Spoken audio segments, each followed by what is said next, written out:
No national heroes that have been announced or selected at this point or selected in this particular time.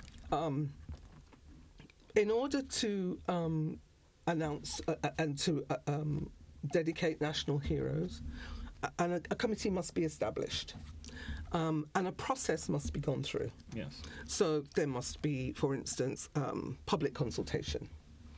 There has to be legislation that has to be enacted into law.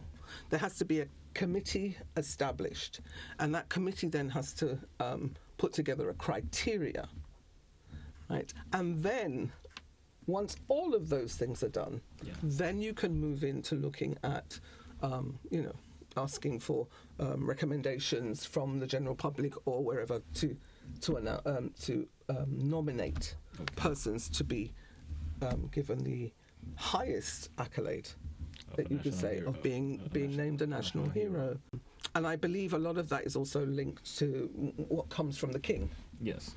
There is a committee which is enacted into law, and that committee is responsible for those honours. Mm-hmm. So, for instance, GT gets an MBE or a CBE or something like that.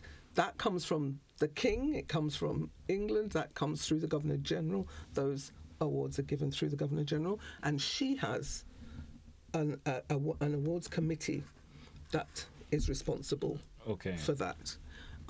So that's something separate. I know that there's also some misconception out there that because the $50 note has it depicts Maurice Bishop and Geary and also Kirani, there's an assumption that means that these persons have been made heroes.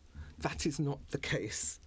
The $50 note was purely in remembrance of the last 50 years of independence.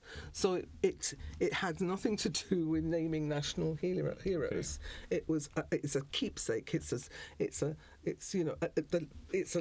souvenir for you to keep.